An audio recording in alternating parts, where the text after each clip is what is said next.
Hi guys, welcome back to Movie Talks. இந்த வீடியோல என்ன படத்தை ரிவ்யூ பார்க்க வந்திருக்கோம்னா ஜாக்கி படத்தை பார்த்துட்டு வந்தாச்சு. இந்த படத்தை யார் டைரக்ட் பண்ணிருக்காங்கன்னா நம்ம டாக்டர் பிரபால் அவர்தான் இந்த படத்தை டைரக்ட் பண்ணிருக்காங்க.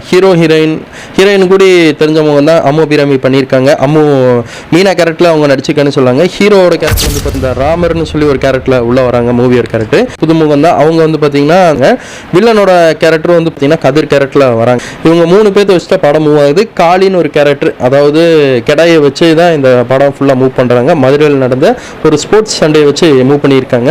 படத்தோட கேட்டீங்க, படத்தோட ஹீரோயின் கதிருக்கும் நம்ம ராமருக்கும் 2 பேருக்கு பயங்கரமான ஒரு ஃபைட் ஏற்படுது. ஃபர்ஸ்ட் ஸ்டார்டிங்கில் வந்து பார்த்தீங்கன்னா நம்ம வில்லன் கிட்ட வந்து கெடாயை வந்து நம்ம இவர் காளி வந்து காப்பாற்றி கொடுத்ததுன்னே சொல்லாங்க. ஹீரோ வந்து ஜெயிச்சர் ராக்கி, அதோட மெடல் மாதிரி ஒன்று இருக்கும், அதை வந்து ஜெயிக்கிறவங்களுக்கு அந்த மெடலை கொடுத்துருவாங்க. நம்ம மனோகர் வந்து பார்த்தீங்கன்னா ரொம்ப சூப்பராக பண்ணியிருக்கேன்னு சொல்லாங்க. அவர் தான் தலைமை தாங்குறாரு படத்தில். முழுக்க போட்டி வரும்போதெல்லாம் அவர் தான் தலைமை தாங்குறாரு. ஒரு பழி வாங்குற கதையாக போன்னு சொல்லாங்க. ஃபைனலாக இவங்க வந்து கெடாய் சண்டையில் ஆரம்பித்து கெடாய் சண்டையிலே முடிக்கிறாங்களா இல்லை கத்தி இதெல்லாம் வந்து கொலை பண்ணி முடிக்கிறாங்களான்னு மீதி கதைனே சொல்லாங்க. படத்தோட என்கேஜ்மெண்ட் எங்கேயுமே உங்களை வெளியே போக விடலை, ரொம்ப சூப்பராக இருந்துச்சு.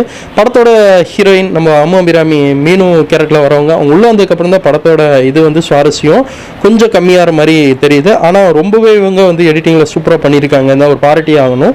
மதுரையில் சுற்றி வர ஃபுல் பிரம்மாண்டத்தை குறைச்சலே எல்லாம் சூப்பராக காமிச்சிருக்காங்க. இப்படிப்பட்ட படத்தை எப்படி நம்ம மிஸ் பண்ணணும் ஒரு வருத்தத்தோடு தான் நான் அந்த ரிவ்யூ கொடுக்க ஃபீல் குட் மூவி பார்த்த ஒரு நல்ல ஒரு படத்தை பார்த்து ஒரு ஃபீல் கொடுச்சுன்னு சொல்லாங்க. படத்தில் கூட்டம் வந்து பார்த்திங்கன்னா கிட்டத்தட்ட ரொம்ப கம்மியாக வந்தாங்க, அது ஒரு வருத்தம் அளிக்குது. அதேமாதிரி இந்த படத்தில் அம்முவாக இருக்கட்டும், நம்ம கதிராக இருக்கட்டும், அதேமாதிரி நம்ம ராமராக இருக்கட்டும், இவங்களோட கேரக்டர் எல்லாமே சூப்பராக இருந்துச்சு. செகண்ட் ஹாஃபில் வர்றது டோட்டல் சேஞ்சு. இவங்க பழி வாங்குற விதமாகவே கொண்டு போயிட்டே இருப்பாங்க. அப்படியே ஒரு கோர்வியாக வந்தது ரொம்பவே பிடிச்சிது. ஜாக்கி படத்தை கண்டிப்பாக மிஸ் பண்ணாமல் தேட்டரில் விசிட் பண்ணி பாருங்கள். யாரையும் உங்களை பிடிச்சா லைக் பண்ணுங்கள், ஷேர் பண்ணுங்கள், கமெண்ட் பண்ணுங்கள், ஃப்ரெண்ட்ஸுக்கு அதிகமாக ஷேர் பண்ணி விடுங்க. இந்த படத்தில் ஒவ்வொரு டைலாக் டெலிவரியும் பார்க்கும்போது அவ்வளோ சூப்பராக இருந்துச்சுன்னே சொல்லாங்க.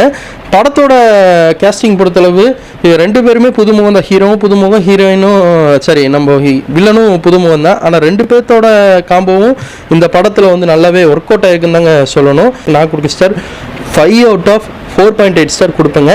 ரிவ்யூ அறிவிப்பில் பிடிச்சா லைக் பண்ணுங்கள், ஷேர் பண்ணுங்கள், கமெண்ட் பண்ணுங்கள், ஃப்ரெண்ட்ஸுக்கு அதிகமாக ஷேர் பண்ணி விடுங்க. அதே மாதிரி ஜாக்கி படத்தை கண்டிப்பாக தேட்டரில் விசிட் பண்ணி பாருங்கள். தேங்க்யூ ஃபார் வாட்சிங் கைஸ். Bye viewers.